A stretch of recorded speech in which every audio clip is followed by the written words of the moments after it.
I'm Andrea Morrison, 38 years old, sitting in the cold, over-air-conditioned lobby of Henderson Blackwood and Associates, where the air smelled like lemon polish and old money. A mahogany clock loomed overhead, ticking loud enough that every second felt like a hammer striking my chest. My palms were damp. Fingers curled tight around the leather handle of my battered purse, one of the few items I had refused to upgrade despite endless remarks from Diane and her perfect children. One phrase wouldn't stop echoing in my mind what Diane whispered 6 months ago at my father's memorial when grief choked every breath I took. "Sweetheart, your father adored you, but let's be honest, he knew you'd never quite measure up." That sentence cut through the dim fog of loss and stayed lodged in my ribs like a splinter. Measure up to what Diane? To whom? To Brandon's Ivy League credentials and Rolex collection. To Chloe's polished charm and hollow charity galas. To the image of success Diane curated like an expensive painting, flawless but utterly devoid of warmth. They always called me the one who chose to work with the poor, like it was a character flaw instead of a calling. The nonprofit worker, the bleeding heart, the one who lived in a modest brownstone and bought dresses on clearance racks. In Diane's narrative, I was a cautionary tale dressed as a disappointment. But here's the thing about narratives: they can shift. They can crack wide open when the truth is sharp enough. Even now, sitting under that ticking clock, I could almost smell Diane's expensive perfume, sharp and aggressive like her smile. And I could practically hear Brandon's smooth chuckle, Chloe's smug laugh as she lifted a glass of champagne, her nails gleaming under crystal chandeliers. They thought they had won. That this day, the reading of Dad's will, would seal my irrelevance forever. That this cold, polished conference room was where they would finally erase me completely. Except they were wrong. If you've ever sat in a family gathering where every smile felt like a knife and every compliment was a veiled insult, you'll understand why I'm telling this story.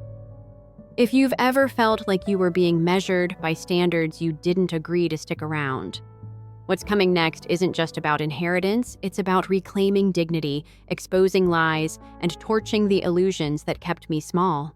A throat cleared, soft but precise, and the receptionist, a young woman with a tight bun and wary eyes, looked up from her desk. "Ms. Morrison, they're ready for you." My knees wobbled as I stood, but not from fear. Anticipation hummed through my veins. My hand smoothed down my skirt, not for their benefit, but as an act of quiet defiance. Let them see me as they wanted a mess a failure. They wouldn't see me coming. The glass doors to the conference room swung open with a hiss of cold air and disinfectant polish. Inside, they were waiting Diane, platinum hair, perfectly coiffed, tailored navy suit, hugging her rigid frame. Brandon, lounging back in his chair, his Rolex flashing as he sipped mineral water like he was already celebrating. Chloe, poised and polished, tapping her manicured fingers on the oak table with bored superiority. At the head of the table sat an empty leather chair. Dad's chair. The symbolism hit me square in the chest, but I held my ground. Diane turned her smile sharp as a blade. "Andrea," she purred. "So good of you to come. We weren't sure if you'd show up." The dig was perfectly timed, a reminder of every moment in childhood when I was late to meet their standards, late to please, late to win their approval. I gave her a polite nod, saying nothing. Words would come later when they mattered. Mr. Blackwood, the family attorney, nodded solemnly and gestured to the seat directly opposite Diane. His eyes flickered for just a fraction of a second, an unspoken warning, or maybe a silent encouragement, and then returned to their professional mask. "Thank you for joining us," he said smoothly. "This won't take long." He reached for a brown leather envelope lying perfectly centered in front of him. The envelope was worn at the edges, a quiet contrast to the polished perfection of the room, and yet it commanded attention. Symbolic, like Dad himself, battered but significant. I felt the air change as Mr. Blackwood's thumb hovered over the envelope's flap.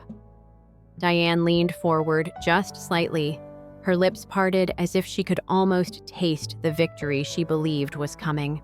"Before we begin," Mr. Blackwood said, his voice carefully even, "there is a matter of clarification regarding Mr. Morrison's most recent instructions." Diane's smile froze. Brandon's smirk twitched. Even Chloe's fingers stopped tapping. I drew in a slow breath, my pulse steadying with every passing second. And then a pause, a deliberate one. Mr. Blackwood's gaze landed squarely on me this time, holding for just a moment longer than polite. Diane noticed it too. Her fingers tightened on the armrest, a hairline crack forming in her mask of confidence. In accordance with Mr. Morrison's updated estate plan amended January 2024, Mr. Blackwood continued, the contents of this envelope contain not only his final will and testament, but certain conditions that may impact the distribution of his assets. Conditions. That single word sliced through the air. Diane's eyes narrowed, but Brandon and Chloe exchanged brief, uneasy glances, a rare crack in their usual composure. And I smiled just slightly because I could feel it now. The balance of power shifting. What Dad left behind was more than money. It was a truth strong enough to dismantle the smug empire Diane had built on manipulation and appearances. As Mr. Blackwood's fingers slid under the envelope's flap, the air in the room became almost electric. They thought this was the end. They thought I was walking in as the defeated one. But as I sat perfectly still, watching Diane's breath hitch almost imperceptibly, I realized this was just the beginning. Mr. Blackwood's fingers moved deliberately as he pulled out the first sheet from that worn leather envelope. The rustling of paper felt deafening in the silence. My heart beat steadily now, not racing with panic, but with focus, a different kind of tension. Diane's smile had all but evaporated, her jaw tight, a vein at her temple pulsing visibly. Brandon leaned forward, curiosity replacing arrogance, while Chloe crossed her arms, her manicured nails digging into her cashmere sleeve. Before I read the will in full, Mr. Blackwood began, his voice smooth but layered with an almost imperceptible gravity. I must explain a key provision your father insisted upon, one that may change the framework of this meeting entirely. The air felt heavy, dense, like the conference room itself was conspiring to squeeze every ounce of composure from Diane. I could see her fingers gripping the edge of the oak table, her knuckles pale. What provision? Diane's voice cracked slightly as she spoke, a tremor she hadn't intended betraying her. Harold and I went over everything. Blackwood didn't answer her directly. Instead, he glanced at me briefly, a flicker of something in his eyes, maybe solidarity, maybe warning, before returning his gaze to the document. In January of 2024, he continued evenly. Mr. Morrison established an irrevocable trust. That trust supersedes any amendments made after its execution. All primary holdings, real estate, financial accounts, and corporate shares were transferred into this trust 14 months before his passing. The words hit like quiet grenades. Brandon sat back abruptly, his mouth parting in disbelief. Chloe froze, her lips tightening into a thin, hard line. And Diane? Diane's entire face blanched as though the blood had been drained from it all at once. I felt a shift in the air, a crack in their invincibility. Blackwood laid out the next bombshell without hesitation. Mr. Morrison appointed his daughter, Andrea Morrison, as sole trustee and beneficiary of this trust. Silence. The kind of silence where no one dares breathe, where even the hum of the air conditioning felt intrusive. A flood of emotion surged through me, disbelief, relief, grief, triumph, all tangled together. My fingers curled reflexively around the arms of my chair as if anchoring myself to reality. Then at last, Diane spoke, her voice brittle but sharp. This isn't possible. Harold and I discussed every financial move. There's no way he could have set this up without me knowing. Her disbelief was almost laughable. Blackwood's eyes remained steady, professional. Mrs. Morrison, he said, not Diane, not widow, just cold formality. The documents are notarized, witnessed, and registered. There is no dispute as to their validity. I could almost hear the gears turning in Diane's mind, racing for any leverage, any path to control. And then out of nowhere, Chloe leaned forward, her polished poise cracking for the first time. So, what does that mean for us? For the estate, are we disinherited? Her voice was almost childlike, filled with a disbelief that suggested she had never imagined a world where she wasn't handed everything effortlessly. Blackwood didn't rush his reply. He let the weight of the truth settle fully before delivering it. Correct. As of 14 months ago, all assets belonged solely to Andrea Morrison. There is nothing left to be probated here today. Another silence, the deepest one yet. I wanted to savor this, but there was something else, an undercurrent of unease twisting in my gut. It wasn't over. I could feel it in Diane's posture, in the cold glint in Brandon's eye as he exchanged a fleeting glance with his mother. Suddenly, Diane sat upright, her confidence seemingly returning in a new, more dangerous form. Her smile returned, not the smug smile of someone secure in victory, but a different kind, calculated, predatory. "Well," she said, brushing an imaginary fleck of dust from her skirt, "we'll see how long that lasts, Andrea." Her tone sent a chill down my spine. Not because I feared losing the money, they could have it all and I would still have won, but because I recognized that tone from my childhood. It was the voice she used when she was about to weaponize her charm, her lies, her influence. And then Brandon, who had remained oddly quiet, finally spoke. His words were calm but chilling. "It's not just about the trust, Andrea. You know that, right? You may have inherited everything, but there are things you don't know." His eyes locked onto mine with a certainty that made my stomach twist. "What things?" I asked, my voice lower, now steady but taut. He smiled, a slow, dangerous smile. "Ask Mr. Blackwood what your father really left you." I turned sharply toward Mr. Blackwood, whose gaze flicked downward, suddenly unable or unwilling to meet my eyes. That flicker in his eye, I'd seen it earlier. A shadow of something unsaid. A knot tightened in my chest. "Mr. Blackwood," I said carefully, "what is Brandon talking about?" Mr. Blackwood straightened his papers, then finally looked at me fully. "Ms. Morrison," he said, his tone unreadable now, "your father's final letter is enclosed here as well. A personal letter addressed only to you." He held up a separate envelope, smaller, thinner, but weighted with implication. The cream-colored paper looked innocuous, but it felt like a loaded gun pointed directly at my peace of mind. Diane leaned back, satisfied in some sinister way, while Brandon's smirk deepened. Chloe said nothing, but her gaze had turned sharp and predatory too.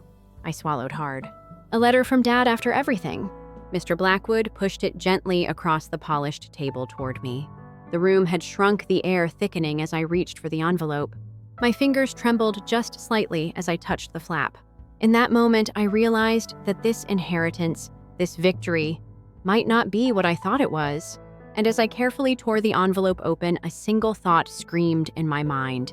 What did he write that made even Diane so calm now? The camera would zoom in tight as I unfolded the single sheet inside. Mr. Blackwood's voice, barely above a whisper, echoed in the silence. "Andrea, I'm afraid this changes everything." My fingers trembled as I unfolded the letter, the cream-colored paper almost humming with hidden weight. The handwriting, my father's unmistakable looping scrawl, was so familiar it hurt to look at. I hadn't seen that script since the birthday cards he used to send me in my 20s, each one less personal than the last as Diane's influence crept in. But this letter, this was different. I felt Diane's eyes drilling into me across the table, her false calm now laced with anticipation, as if she knew what was inside before I did. Brandon and Chloe exchanged glances, sharp, knowing, and I understood that somehow they had seen this letter. Or at least they thought they understood what it contained. "Take your time, Andrea," Mr. Blackwood said, but his voice lacked the reassuring tone it carried before. It was too even, too careful. My pulse roared in my ears as I read the first line. "My dearest Andrea, if you are reading this, then my final wishes have been carried out as I planned. But there are truths you do not know, truths that burden me even now." I felt the room closing in as I read on each word, heavy with betrayal and grief. My father's letter wasn't a message of love. It was a confession. According to him, 14 months before his death, when he executed the trust that made me sole heir, he had also discovered something else. Something that changed how he saw everyone, including me. He had hired a private investigator suspicious of Diane's manipulation, but in the process uncovered financial irregularities far older than their marriage. The trust, he explained, was created not just to secure my future, but because I discovered that Brandon is not my biological son. the words blurred on the page as I read them again and again, my breath catching in my throat. Not his son, the golden child. The favored one, the flawless heir to all things Morrison. Not even blood-related. My mind reeled. Across the table, Diane's expression was unreadable now, perfectly still, a mask honed by years of performance. But there was a flicker in her eyes that told me she knew I had reached that line. She knew what it said. The shock hit me first, followed quickly by a rush of emotions I couldn't yet untangle: vindication, horror, sorrow, anger. Dad's letter continued. I should have told you while I was alive, but my shame kept me silent. Diane's affair. It happened before we married. I convinced myself it didn't matter, but it always did. He had known for decades. All the comparisons, the constant weighing of me against Brandon, all the while Brandon wasn't even his child. My stomach twisted. I thought of every smug smirk, every cruel remark, every moment where I had been made to feel small lesser because of Brandon, and it was all a lie. But then my father's words took another sharp turn. There is one more thing, Andrea. The trust is yours, but it comes with a condition. Brandon has no legal claim to my estate, but he is in debt, heavy debt, tied to my name. A debt I chose to guarantee out of guilt. You will inherit not only the assets, but his liabilities too. A cold shock rippled down my spine. Liabilities. My father had secured Brandon's massive business loans under his name, and now that he was gone, those obligations fell to me. I wasn't just inheriting a fortune. I was inheriting the financial mess Brandon had hidden behind his polished facade. I looked up sharply, the paper trembling in my hands. Brandon was watching me with that same smug smile, but now I could see the cracks. He wasn't smug, he was desperate. He knew what was in this letter. This whole charade, the smirks, the quiet confidence, it was all a bluff. He needed me to remain in the dark, to accept the inheritance without realizing I would be inheriting his debt too. Diane spoke at last, her tone silky and cruel. Well, darling, you always wanted your father's legacy. Congratulations, you get all of it, every last piece. Her words hit with the force of a slap. I fought to keep my composure, my breath shaky but deliberate. Mr. Blackwood, I said carefully, my voice lower now, colder. Did my father secure these debts with any conditions? Blackwood nodded slowly. He did, Ms. Morrison. The debts are tied to the estate itself. If you accept the assets, you also accept the liabilities. A bitter laugh bubbled up in my throat, but I swallowed it down. So that was Diane's game. The whole family had known this letter existed. They had been waiting for me to claim the inheritance, to walk straight into a trap disguised as a windfall. Their smugness wasn't about disinheriting me. It was about the poison hidden inside the gift. This was Diane's final power play, a last grasp to ruin me, even from beyond the grave. But what she didn't realize was that I had already learned how to survive betrayal. I straightened my back and placed the letter gently on the polished table. Thank you for clarifying, I said coolly, locking eyes with Diane for a long, hard second. My mind was already racing, not with panic, but with strategy. I had allies Diane didn't know about. I had time. And more than anything, I had nothing left to lose. Is there anything else I should know, Mr. Blackwood? I asked, my voice dripping with quiet resolve. And that's when he hesitated. A long pause. His fingers tapped the folder before him, hesitating just a fraction too long. There is one more document, he said at last. But it's sensitive, and it's for your eyes only. The phrase sent a jolt through me, a surge of curiosity and dread all at once. He reached under the table and retrieved a smaller locked file folder, sliding it discreetly toward me. It concerns the house, Ms. Morrison, he added quietly. I felt my heart hammer in my chest, a cold sweat breaking across the back of my neck. The house. Our childhood home.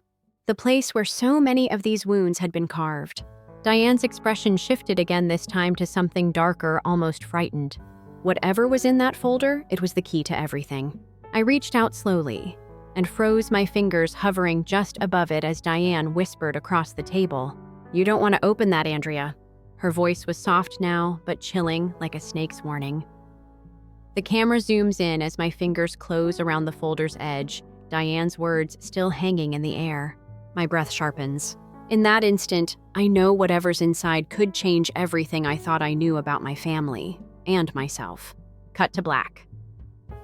My fingers hovered just above the folder, Diane's whispered warning echoing in my mind. "You don't want to open that, Andrea." Her tone so soft, yet dripping with venom, sent a chill down my spine. For a heartbeat, my hand hesitated. But then something inside me hardened. The girl who once tiptoed through this family's landmines was gone. I curled my fingers around the folder's leather edge and pulled it toward me, the weight of it oddly disproportionate, as if the contents themselves carried a history too heavy to bear. The air in the room thickened. Diane's smile faltered. Chloe's gaze darted nervously toward Brandon, who remained eerily still, his jaw clenched, knuckles white against the table. Even Mr. Blackwood's expression, so carefully controlled until now, softened almost imperceptibly, betraying the gravity of what I was about to uncover. With a quiet but decisive motion, I unclasped the folder and lifted the cover. Inside lay a single document, yellowed at the edges, thin but unmistakably old, and a faded black and white photograph. The image on that photo took my breath away. It was a picture of our family home, the one I'd grown up in. But this was no glossy real estate portrait. It was dated, grainy, and in the corner, scrawled in my father's handwriting, were 2 words: original owners. My stomach twisted. Next to it, the document, a deed transfer dated 1974, showing that the property had been purchased by Harold Morrison from Diane's family. I felt a cold sweat break out at the base of my neck as I read the names. Diane's maiden name was there, clear as day. This house hadn't simply been our family home. It had once belonged to Diane's parents. But why had Dad kept this secret? Why had no one ever spoken of it? Mr. Blackwood cleared his throat gently. "Ms. Morrison, your father wanted you to know the truth about the house," he said quietly. "When he married Diane, she insisted on selling the property to him outright. But there was a caveat in the original deed. A reversion clause." I froze. A reversion clause. Mr. Blackwood's gaze was steady but heavy as he continued. If the property was ever transferred outside of the Morrison family line, it would legally revert back to Diane or her heirs. Diane leaned back, slowly folding her arms, a small, smug smile reappearing on her lips. "That's right, dear. Daddy Dearest didn't read the fine print. He bought this house from my family, but it was always mine to reclaim in the end. The rug had just been ripped out from under me. It wasn't just an inheritance. The house I thought was part of my birthright, the house where every childhood wound was inflicted, every passive-aggressive dinner served, it wasn't truly part of my father's estate at all. If I accepted the assets and the liabilities, I wouldn't just inherit a fortune tangled in Brandon's debts. I'd also be inheriting a home I couldn't even keep. And Diane knew it. My chest felt tight, my thoughts racing as I tried to calculate the full extent of what this meant. Diane's voice cut through my spiraling thoughts, saccharine and cruel. "He was always so sentimental, your father. But this house? This house was never really yours, Andrea. It was never his to give." Every moment of my childhood suddenly recontextualized itself. All the house rules Diane had enforced, all her remarks about decorating for posterity, every subtle way she had marked this house as hers, not ours. It all made sense now. Even back then she had known. And now, all these years later, she had maneuvered this final humiliation into place, confident that I would discover this only after my father's death. My jaw clenched, my fingers curling into fists against the polished table. The smell of lemon polish and old wood felt suffocating now. Then Mr. Blackwood added quietly but firmly, "However, there is an additional clause your father added to his trust." That sentence hit like a sudden gust of wind. Diane's smile faltered. Chloe leaned forward sharply, and Brandon's cool exterior cracked for just a second as he shot a glance at Mr. Blackwood. I straightened, bracing myself. "What clause?" I asked, my voice steady, my eyes locked on the attorney. Mr. Blackwood drew a small, slim file from under his notes and laid it gently on top of the leather folder. "Your father granted you sole authority to determine whether the trust's real estate assets should be liquidated or retained. All of them, including this house, are currently bundled together in the trust. Diane's eyes widened. Which means Mr. Blackwood continued, if you choose to liquidate the trust assets, the house must be sold and the proceeds distributed accordingly. The reversion clause would not prevent the sale itself, but would entitle Diane to a portion of the proceeds, not the property itself. A new possibility snapped into focus. I could sell the house. I could burn the symbol of all this toxicity to the ground, figuratively speaking, and ensure Diane never sat comfortably in its rooms again. But there was a catch: Brandon's debts. The debts tied to the estate secured by this property. If I sold it, the proceeds would go first to cover his liabilities. Diane saw the realization hit me and leaned in her voice a whisper only I could hear. Go ahead, Andrea. Sell it. But you'll be left with nothing. You'll trade your father's legacy for scraps. My mind raced. Was that the trap: force me to sell and walk away with empty pockets, or keep the house and watch Diane assert her reversion rights? It was a devil's bargain either way. But just then, a soft chime broke the tension. Mr. Blackwood's assistant stepped into the room, a file in her hand and an apologetic look on her face. Excuse me, Mr. Blackwood, she said carefully, but there's someone here to see Ms. Morrison. He says it's urgent, and he says she'll want to speak to him before making any decisions today. The room froze. Mr. Blackwood frowned. Who is it? The assistant swallowed hard. He says his name is Daniel Foster. The name meant nothing to me, at least not immediately. But the flicker of recognition in Diane's expression, the way her eyes widened for just a heartbeat before she masked it, told me everything I needed to know. Whoever Daniel Foster was, he mattered. And judging by Diane's reaction, he could change everything. The camera would linger on Diane's suddenly pale face as I turned toward the door, curiosity and dread warring inside me. I whispered under my breath, "Who is Daniel Foster?" Cut to black. The air in the room felt electric as the name Daniel Foster echoed in my mind. I couldn't place it. This was no family friend, no familiar figure from our past, and yet Diane's reaction betrayed that he wasn't a stranger to her. Her mask slipped for the briefest second, the tightening of her jaw, the slight narrowing of her eyes, the way her perfectly manicured fingers tapped an anxious rhythm on the oak table. I could almost hear her heart racing. Who was Daniel Foster, and why was he here now of all moments? Mr. Blackwood looked from me to Diane, his usually calm expression marred by something close to curiosity or perhaps dread. "Would you like me to have him wait, Ms. Morrison?" he asked carefully. I hesitated, feeling the weight of every eye in that room. Brandon's faux cool exterior had evaporated Chloe's posture rigid with anticipation. Diane's gaze burned into me silently, daring me not to open that next door.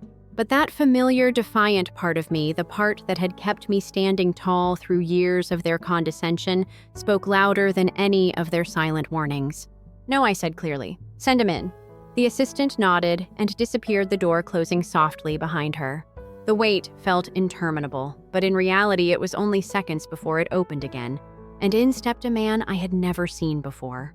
Mid-50s perhaps, but he carried himself with a wiry energy that made him seem younger. He wore a plain gray suit, rumpled and creased as if he had traveled a long way in a hurry. His salt and pepper hair was combed but wind-tossed, and a pair of wire-rimmed glasses framed eyes that seemed to scan the room in an instant, sharp, perceptive, dangerous. Then he spoke, his voice calm but purposeful. "Ms. Morrison," he said, looking directly at me. "I'm sorry to intrude, but your father asked me to come today if and only if the letter was opened." The weight of those words hit me square in the chest. My father had planned this. He had orchestrated not just his estate, but this very confrontation. "Who exactly are you?" I asked, my voice steady but taut, every muscle in my body poised as if bracing for impact. Daniel Foster offered a polite but distant smile. "I'm an investigator," he said simply. "Your father retained me more than 2 years ago to look into matters he could no longer ignore." His gaze flicked deliberately toward Diane, whose composure cracked at last. The color drained from her face. He continued without hesitation. "What I uncovered concerns not only the origin of this house, but the very history of your family's finances. And who really built the Morrison legacy. A cold shiver ran down my spine.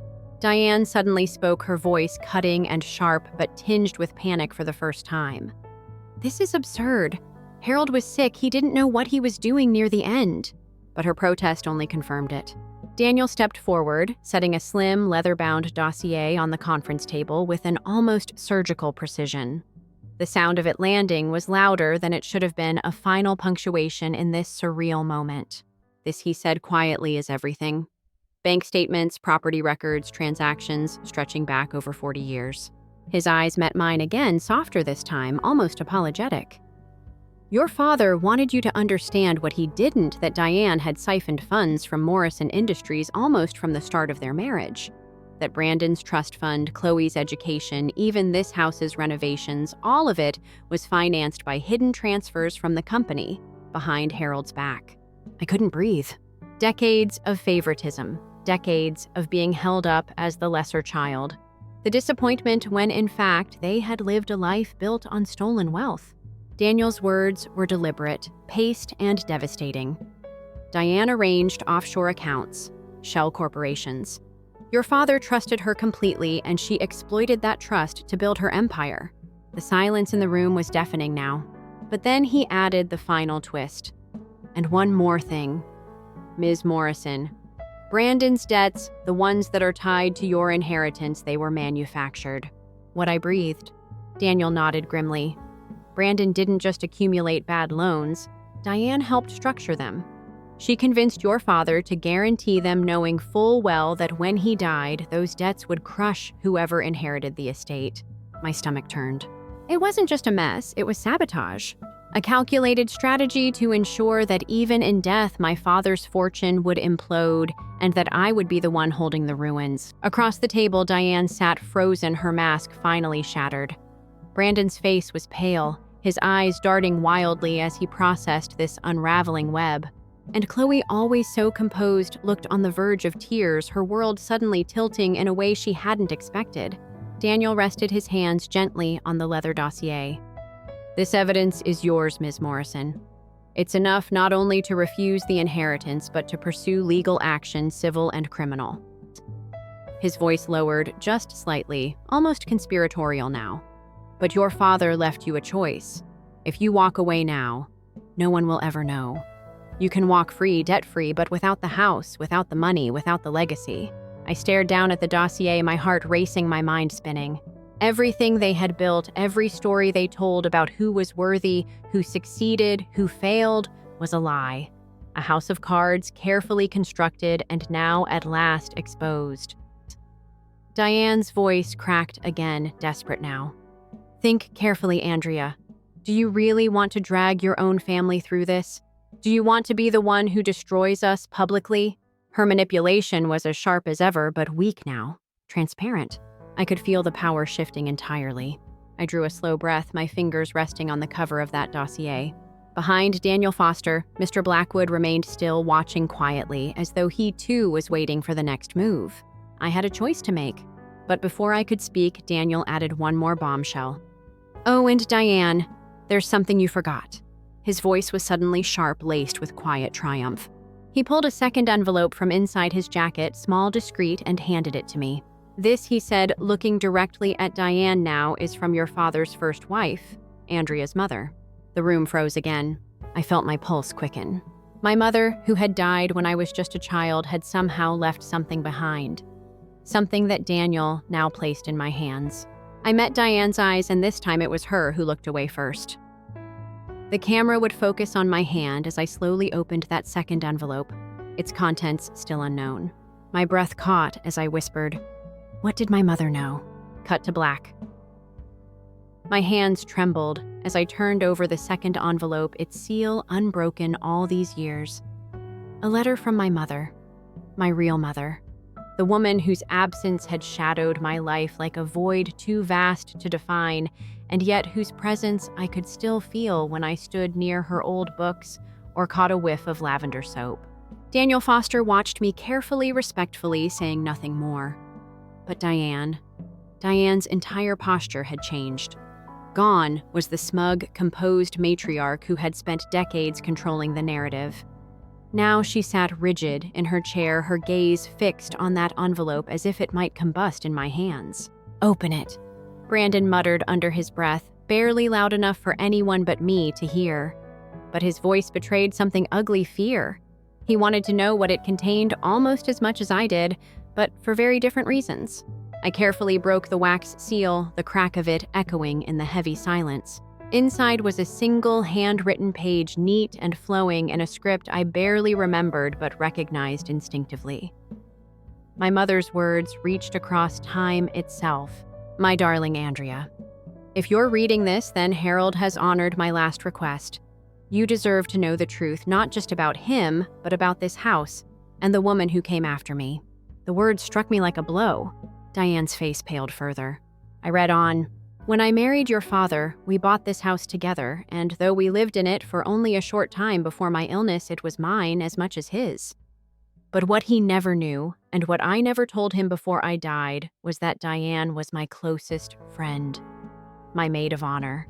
And she betrayed me long before she became his wife." The paper shook in my hands, the edges blurring as I blinked back tears. My mother had known Diane. Not just known her, but trusted her, loved her even. And Diane, she had circled like a vulture, waiting for my mother to fade, waiting to claim her place in this family. The letter continued. "Diane manipulated Harold, even then planting doubts about me during my illness, poisoning him with suggestions that I was too fragile, too erratic.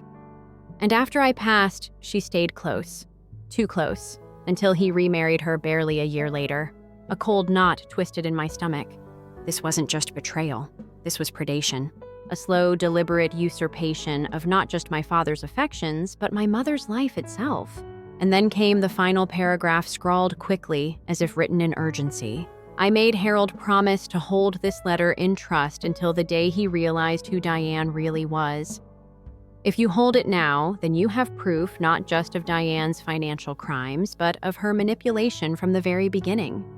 The deed transfer, the reversion clause, it was all part of her plan. Use this letter as you see fit, my love. You were always my brightest hope." The weight of those final words settled on me like a mantle. I lowered the letter slowly, looking across the table at Diane. Her expression had crumbled entirely. No mask now, only raw, naked fear. Even Chloe looked at her mother differently now, her usually icy gaze flickering with doubt. For the first time ever, Diane seemed smaller, almost frail. And yet there was still steel in her voice when she finally spoke. "You have no idea what you're holding, Andrea," she said quietly. "That letter, it's a dying woman's bitterness, nothing more. Your father never understood the complexities of our arrangement." Complexities. That word, so polite, so calculated, landed with venom. But now I saw her for what she was, a woman who had spent decades perfecting the art of spinning half-truths and illusions, weaving webs that caught everyone around her. But her web was unraveling. Mr. Blackwood spoke next, his voice calm but resolute. "This letter, combined with Daniel Foster's evidence, establishes a pattern, Ms. Morrison," he said, addressing me formally, but with a hint of warmth. "It shows motive, opportunity, deception. If you wish to challenge Diane's claim to the house or contest Brandon's debts as fraudulent, this letter gives you standing." In that moment, everything became clear. The house, the inheritance, the debts, all of it was part of the same poisoned legacy, and I had the power to end it. But how? I could pursue legal action, publicly destroy them, drag every secret into the light. Or I could walk away, take my mother's letter, Daniel's file, the truth, and leave this house behind. Leave it to rot with the memories and betrayals it represented. The very idea made my breath catch. Could I do it? Could I let go of everything they had dangled over me my entire life and claim my own freedom instead? But before I could speak, Daniel Foster stepped forward one last time. "There's something else," he said gently. "Your mother didn't just leave a letter. She left something for you, a key." He reached into his jacket and withdrew a small brass key tarnished with age, but unmistakably symbolic. He placed it gently on the table between us. "She asked that this be given to you when the truth finally came out." I reached out slowly, my fingertips brushing its cool surface. "What does it open?" I whispered, my voice almost lost in the quiet room.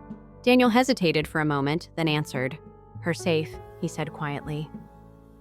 It's still here, in this house. In a place only she and Harold ever knew about. My pulse quickened. A safe. A final secret. My mother's final word. The camera would zoom in tight on the key in my hand, Daniel's words still hanging in the air. Diane looked shaken for the first time, not angry, not smug, but genuinely terrified. I drew in a sharp breath. What had my mother hidden all these years? Cut to black. The small brass key felt heavier than its size suggested, cool against my palm, its tarnished edges glinting faintly in the light of the conference room. This was it, a key not just to a literal safe, but to the final chapter of everything that had twisted my family into knots for decades. Diane's carefully cultivated poise was gone now. She sat utterly still, her eyes locked on the key's shoulders tense as if she could will it to disappear if she stared hard enough. Her silence screamed louder than any of her cruel remarks ever had. I stood slowly sliding the key into my pocket. "I'm going to find that safe," I said, simply, my voice steady. "Sure." I turned to Mr. Blackwood. "We're done here." The atmosphere in the room shifted in that instant, final, irreversible. Daniel Foster stepped quietly beside me as I gathered the dossier and my mother's letter. He didn't speak, but his presence was a reassuring anchor as I walked toward the door. As I left the conference room, I could feel Diane's glare burning into my back. But this time, I didn't care. The old Morrison house loomed just as I remembered it, imposing, grand, but somehow smaller now in the context of what I knew. Its weathered cedar siding and towering oak in the front yard seemed almost like stage props for a story that was no longer mine to suffer through. Inside, every floorboard creak felt louder, every shadow more charged with memory. Daniel followed me in silence until we reached the grand library, a room that, as a child, I had rarely been allowed to enter unsupervised. My mother had loved this space. I remembered flashes of her reading in a high-backed leather chair, a steaming cup of tea balanced on a side table, and then I saw it, a slim brass plaque near the base of a bookcase in the corner. My breath caught. The plaque read simply, "To Andrea, my brightest hope," a message hidden in plain sight. I knelt down and ran my fingers along the molding. It clicked gently beneath my touch, releasing a small, hidden compartment. Inside, nestled in the dark wood, was an old lockbox worn heavy and familiar. Daniel crouched beside me. "That's it," he murmured. I slipped the brass key into the lock. The mechanism turned smoothly, almost too easily, as if this moment had been waiting patiently for decades. The lid creaked as I opened it, revealing a collection of documents bound neatly in ribbon and on top a small velvet pouch. My fingers shook as I untied the ribbon and flipped through the first document. Bank records decades old showing transfers from Morrison Industries to accounts in Diane's maiden name. The evidence was all here, indisputable, damning. Proof of Diane's theft going back to the very beginning. But there was more. In the velvet pouch, I found something that made my breath hitch, a delicate gold locket. My mother's locket. I held it up, the chain catching the light. Inside, tucked behind a tiny photo of her holding me as an infant, was a note written in the same flowing hand as her letter. "If you have found this, Andrea, then you have everything you need. I loved this house once, but a house is just walls and windows. Your freedom is worth more than every brick. Choose your peace." Tears welled unexpectedly. Not sadness this time, but something lighter, fuller, a grief finally given permission to breathe. Daniel rested a hand on my shoulder, grounding me. "You don't have to decide today," he said gently. "You can walk away from this house and never look back, or you can use what's in this box to expose them completely. Either way, they can't hurt you anymore." I exhaled slowly. For the first time, the weight of this legacy felt like something I could set down if I chose. Then I heard it, a soft knock at the front door. Not frantic, not loud, but deliberate, measured. Daniel's expression darkened slightly as he stood. "Are you expecting anyone?" he asked. I shook my head, heart racing again. "No one knows I'm here." We both moved cautiously to the foyer. The knock came again 3 times, firm, patient. I hesitated, then reached for the knob and slowly cracked the door open. Standing on the threshold was an older woman, mid-60s, elegantly dressed in a navy trench coat, her silver hair pulled back into a neat chignon. Her face was lined with time, but strikingly familiar. And in her hand, she held another envelope. A third envelope. She smiled a sad but knowing smile. "You must be Andrea," she said softly. "I'm Eleanor Blackwood, your mother's oldest friend, and I've been waiting for this day." The camera would freeze on Eleanor's face as she lifted the envelope, gently placing it into my hands. Her next words were almost a whisper. "There are things your mother couldn't put in writing. Things she asked me to tell you in person." Cut to black. Story 2. My name is Marcus, and I'm 31, and presumably my family's official financial contingency plan. I work for a mid-sized IT company in cybersecurity. Although it's not glamorous, the money is good, particularly this year. I recently managed a successful ransomware mitigation and received a $15,000 end-of-quarter bonus. I've been considering using some of it to finally travel to Kyoto, a place I've wanted to visit for years. That, or perhaps replacing my automobile, which has a strange clunk whenever I go into reverse. However, I hadn't yet used the bonus. Like a self-promise, it was just quietly resting in my savings. Then my mother texted me. "Tonight, we're having dinner at Aunt Brenda's. Just something informal. Don a good outfit. Informal." Additionally, Brenda often defines casual as using plastic tablecloths and maybe a Spotify playlist, assuming someone doesn't forget to bring a speaker. I didn't have high expectations. Around 6:45, I pulled up. There were many people on the street. There was bass throbbing loud enough to vibrate my dashboard, and cars lined both curbs. I briefly believed that there could be a block party, but I was completely halted as I approached Brenda's driveway and saw the balloon arch. A surprise baby shower. Glistening gold lettering yelled from a gigantic banner.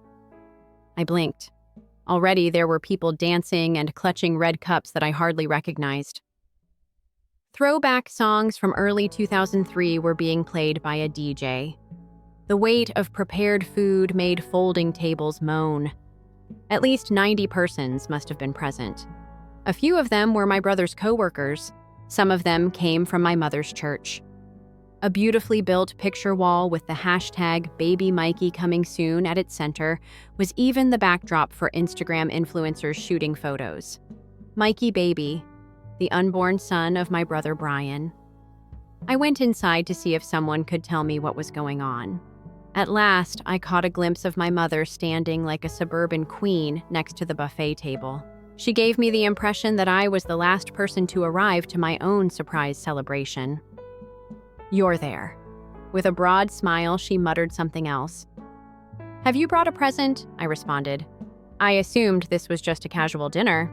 She sighed dramatically. "Technically, it is, but with a little more affection." I didn't chuckle. From where did all of this originate? I pointed to the banner with my brother's face photoshopped onto a cartoon baby, the DJ, the catered food, and the bespoke party goodies when I asked. "Oh," she continued. "Don't be so dramatic, Marcus." As if I were inquiring as to why the sky was blue.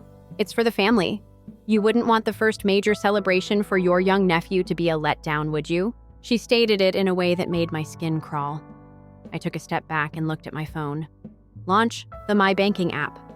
And there it was. $10, $200 is gone. In the previous 4 days, there have been several trades. Event planning service for catering, a balloon, business, location, make a deposit. This was at Brenda's home DJ rental, so I'm very certain it was against the law. My card was even charged a $400 influence or partnership fee. My own savings card. My face became icy. Except for turning back to my mother, I never allowed anyone else access to that account. My bonus was utilized by you. She didn't dispute it, didn't recoil, just gave me the impression that I was being irrational. "It's for the family," as though it clarified everything she repeated. "Don't pretend that you can't afford it either. In any case, you never do anything with your money." I looked at her and my brother across the room as he made a toast while holding a mimosa, acting like a superstar at the cake, which was shaped like a baby bottle and had the words, "Thank you, Uncle Marcus," written in blue icing. I also felt depleted. All of the hours I put in, the overtime, the strain, the stress, and the headaches. I was expected to get the bonus, a prize. After a hard slog, a breath of fresh air, and they treated me as if I were a walking cash cow, not even with consent. Only a guess. Entitlement. I said nothing at all. I didn't say goodbye or touch the food as I left the party. I spent a whole minute staring at my laptop when I arrived home before I started typing. For each transaction, I submitted a fraud complaint. I deleted all allowed users, reset all passwords, and frozen all attached cards. In order to help her feel involved, I had once listed Mom as an emergency contact. Then, just for fun, I opened a shared folder containing my budget data and went through all of the previous items I had paid for, including rent, groceries, top-ups, Ryan's auto insurance, and my dad's dental bill. Mom even required a little assistance with the cost of a one-time church fundraiser that ended up becoming a cruise. I was never questioned, but they always presented it as aiding the family. As anticipated, I sent out one email. There should only be one topic line. You made a decision. I've included images of the emails verifying the reverse transactions, the charges, and the fraud reports. I then included a little message. You didn't deserve this money. I will no longer serve as your safety net. 1:13 a.m. is when I submitted it, by 6:50. My phone was constantly buzzing. Dad left 32 missed calls and SMS. What did you do? Mom left a voicemail that began with Marcus. In our family, we don't do stuff like this. And concluded with a suspicious-sounding sniffle. The kicker, though, the 7:05 a.m. knock on my flat door. I believed Brian had fractured the frame since he was banging so hard. The door was not opened by me. I saw Brian yell into the corridor while brandishing his phone as if it were a weapon. As if he could use sheer volume to push the money back into his account. I didn't recoil, remained silent, simply wait, with their backs to the wall, folded arms. He eventually lost his temper and walked out saying something about phoning his mother. She was blowing up my email, and I knew it immediately. 8 unseen emails with varied degrees of guilt attached. We must speak. You're acting absurdly. Your mommy is me. I remained silent for the remainder of that morning. No TV, no music. While the mayhem erupted outside, there was just me, my laptop, and a fresh cup of coffee. I never responded to anyone. I didn't have to. The harm was already done. I wasn't going to let them stew, though. I wanted them to know the reason. I sent a thorough listed list to the family group chat at midday. It had dates and timestamps for each transaction that was completed without my consent. The fees for Instagram posts, including stories and premium DJ experiences for influencer packages, tiers 2 through 4 are indicated in red. 5 hours. I then included a screen grab of my saved amount. What remained of it, just about $5,000.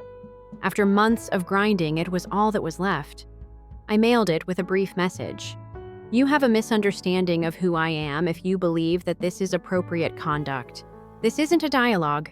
It's the end. Within an hour, 3 members departed the group chat.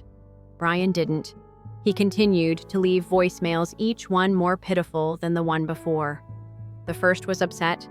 The second was replete with justifications. The third, my favorite, was the one. Man, hurry up. I didn't even think about it. You'll be okay with it, Mom said. I believed you would be pleased. You are aware of your assistance. You're always helpful. That's how you put it. You're always helpful. As though that was the norm. As though I had voluntarily accepted that position rather than having it imposed upon me. Year after year. Until I ceased to doubt it. And at that instant, I came to a realization. The money wasn't the only factor. It has to do with expectations. How others perceived me. Not like Marcus. Not in the role of a brother. Not even as a son. Just a legless debit card. The texts continued. Mom made 15 calls that evening. Dad then made an attempt. Aunt Brenda came next. Even though I didn't respond to any of them, the guilt-tripping voicemails kept coming in. "This is your family, Marcus. Don't disregard us because of money. You're making us seem foolish. What will people believe? The baby shower for your nephew is ruined. Destroyed. Are you unable to let it go? Give it up." As if they hadn't taken anything from me. As if I were the one who went overboard. However, they were unprepared for the following step. I wasn't finished with their larceny after all. I had had enough of being their helper. I entered full audit mode the next day. I initiated all authorized payments and joint accounts. For years, I've been quietly lurking in the background. I compiled a list. Mom's membership to the gym, that's the phone plan. The Netflix account of Brian. It's funny that he didn't even request the password. One day, I simply logged in and remained there. I made all the cuts. I canceled the old card, emailed all the service providers, changed all the passwords, and moved my checking account to a completely different bank. Since they only needed assistance for a few months, I even temporarily canceled the home insurance I've been paying for on the family home. By the end of the week, more than 2 years had passed. They weren't just kept out of my money. I couldn't access them. I finally did it that Friday night after shutting off my phone and switching to a new tab in my browser. I booked a solo trip to Japan, a 2-week getaway. No family, no drama, just me and the sound of Kyoto rain on temple rooftops. It felt like breathing after months of being underwater. But of course, they couldn't let that go. The next morning, I was woken by a knock on my door. Not pounding this time, just steady, persistent. I checked the people. It was Mom, no makeup, puffy eyes, hair pulled back in a messy bun that looked like she hadn't slept in. Standing just behind her arms, crossed and looking equally defeated, was Dad. She knocked again. I remained still. I didn't say a word, but she started talking anyway. Voice trembling like she thought maybe I was right behind the door. Maybe hoping guilt alone would pull the lock open. "Marcus, we didn't mean to hurt you. We just thought it was for family, and we thought you'd understand. You always do." "Quiet," she continued. "I told Brian to use your card. I assumed you'd be all right with it. You're always helpful." Once more, there it was. That sentence. You're always helpful. As if being good once meant I'd signed a lifetime contract. As if saying no made me selfish. As if my value was connected totally to how handy I was for them. I watched her shoulder droop. She waited another minute, then went away. I stood at the door long after they had gone, just listening to the stillness. It was the loudest piece I'd ever heard. But the tale wasn't finished because later that night I got a call from a number I didn't know. No voicemail, no text. A single missed call left me feeling depressed. Then another, then another. Finally, a text message from Brian arrived. Only 4 words. "This is something you must see." I simply sat there looking at the accompanying photo once I opened it. Because there was something unexpected about that picture. It was a photograph of a handwritten letter that had been folded once and appeared to have been tucked inside. Smeared ink and something at the bottom. Was Marcus my name and the handwriting of my mother? However, I wasn't the recipient of the letter. It was about me. I panned in. If he ever learns, we'll just claim ignorance. He doesn't ever inquire. He merely makes things right. Marcus does just that. I felt sick to my stomach. I read the remainder of the message by scrolling down. Mom had written it while pacing, and it was scribbled in that same familiar, chaotic hurry. Some areas of the ink were blotchy, as if she had applied too much pressure. A few lines were crossed out. Some were highlighted twice. I've already spent the money, but Brian feels we should let him know the baby shower was a surprise. I assured the planner everything was all right. The typefaces were with us. That bonus went to Marcus. I'm not inquiring. Never again. He will pardon me. He always does. Besides, if we're family, it's hardly quite theft, is it? I spent a lot of time looking at the text. I initially assumed it had to be a prank or a hoax. However, I knew the stationery. Mom's strange notepads with flowery prints. She bought a lot of them from those catalog mailers who still believe it's 1996. When I was growing up, she used them to leave messages for the landscaper and the housekeeper. She owned them. Additionally, that handwriting was unquestionably hers. Then another communication came from Brian. When I was attempting to access Mom's old phone, I discovered it on her desk. She is unaware that I witnessed it. I didn't respond. I was unable to. Nothing I could type seemed sufficient, even if my fingers were hovering over the computer. Nor betrayal, nor rage, not even incredulity, because I believe that a part of me has always been aware of how they treated me. It was more than just ignorance. It was planned and premeditated, like if I were a piece of chess. They were on the board long enough to make the appropriate sacrifice. This letter was evidence, not a miscommunication, not an error, a decision. They made the decision to steal my money behind my back. They were forced to. Worse, they thought I would always pardon them. Always. I hung up the phone, went to the kitchen on foot. I can't even recall pouring the water in the glass. All I can recall is my hands trembling. Not precisely with anger. The ghost of something colder, maybe. Something definitive. Once more, I opened my laptop.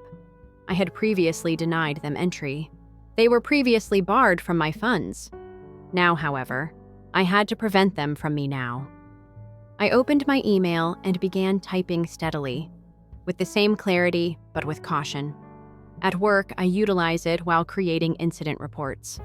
Just facts, no feelings. The heading. One last thing. Email's body. My money wasn't merely spent by you. You betrayed my confidence. It was your plan. You wrote about it. You concluded that I was too predictable to resist. Even if you were only attempting to assist the family, I don't care. I am also a member of this family. Furthermore, I shall never longer make compromises for the comfort of others. I'm not being mean here. I'm being done with this. Use a lawyer if you make contact again. Marcus. I sent it. I then banned all but one phone, archived all the voicemails, and erased the group chat thread. Bryant's. Even though he was screwed up, he had sent the letter, so I was hesitant. Perhaps out of self-preservation or shame. Perhaps because he was afraid. The next person to be cut was him. He broke the illusion for whatever reason. And he provided me with the one unexpected gift from my family. Evidence. But a fresh message from Brian appeared as I sat back down on the couch, still holding my phone. It has nothing to do with the letter. It was a screen grab. The evening following the baby shower, Mom wrote an email. Emergency subject line. Marcus may discover the body. My jaw actually tightened at that point. We're done if he freezes the accounts before the refunds are processed. You must persuade him that it was all a mix-up. Inform him that I was unaware of the allegations. If you have to act foolish, he'll accept your story. He has faith in you. Keep him from feeling deceived. We lose everything if he stops talking to us. Brian remained silent throughout. No defense, no apology, just a single message underneath the screenshot. I had no idea she had emailed this. I just discovered it. Do what has to be done. As I gazed at the TV, I suddenly became aware of something. They never imagined that I would go. Although they believed I couldn't, I had already left. I spent some time thinking about that final message. The subject line, the screenshot, the despair. According to Mom, everything seemed unreal. Like the last puzzle piece I needed but didn't want. Although I had always assumed she was capable of manipulation, I had never witnessed it in action. I've never seen the plan laid out so precisely. The perverse notion that a single falsehood would suffice. One well-executed apology. And as usual, I would fold.